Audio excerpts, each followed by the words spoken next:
Hi there, it's Gaylin.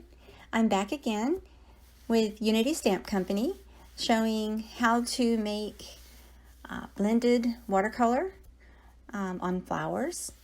And I'm using Unity Stamp Company kits. One of them is called Wild Florals by Holly Hoffman. I just love the flowers in this kit. There's two along with some sentiments. And I'm also using the sentiment kit called Abundant Blessings, and I'm using the With Sympathy sentiment out of that, and that is stamped on vellum. I'm also going to show you a creative border idea using pattern paper. I'm using Basic Gray Plumeria 6x6 single-sided paper pad. That is retired, but any paper will do. I'm also using card base with Nina Classic Crest Solar White 110-pound cover. I'm using an all-new color palette that I use to blend out watercolor. I'm using Zig Clean Color Real Brush markers for watercolor, but you can use any kind of watercolor. I'm also adding watercolor with watercolor brushes, but you can also use a water brush. And also use watercolor paper when you're doing watercolor. It blends out better. Now to begin, I just add touches of color using the markers, and I blend it out with a brush and water, just a little, just sort of halfway. I'm going to show you how to add two colors and blend out and blend the shades in the middle. So I'm just repeating a little faster with the extra petals. Just dabs of color with the marker and water added, blending out that color. Next, I'll come in with a gold and yellow shade around the petals edges, and I just lightly add a line or just dabs of color at the end of the petal with the markers or any kind of watercolor, and then I come in with a brush with water and blend out very lightly and carefully towards the edges, and then blend down towards that lavender color.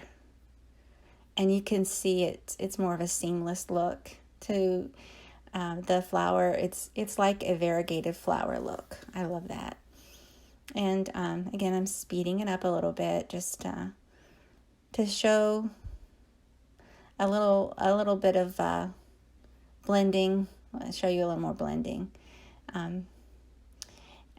And again, any watercolors will work, and you can use any types of brushes that you feel comfortable with using for watercolor. I found these really long watercolor brushes on Amazon, but I have a few different ones, and I'll switch them out every now and then. Now for the outside, after I heat set the flower, I added a light pink shade, more like a shadow, to add a little shade behind the flower. I add color with the marker again, and I blend it out with a brush with water. I left the dots around the flower without color. To me, they look more like baby's breath than they do leaves, so I left them white. And then after I get finished with that shadow layer, I heat set again. These are the brushes I used. 063, 028, and 081 from the Zig markers. I trimmed that flower panel to fit the card base. I also trimmed the sentiment panel and a little die-cut doily topper. I adhered the flower panel with foam tape and the topper with foam tape.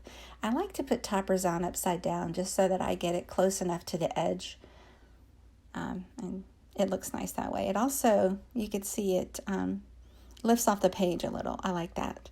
And for the sentiment, I just added single-sided or double-sided flat tape right where the sentiment is, and I added that to the topper just for a soft look. I had some coordinating lavender adhesive gems that I added as well. And there you go. Thanks for watching. I hope you like and follow me and subscribe to my YouTube channel. Thank you. Have a good day.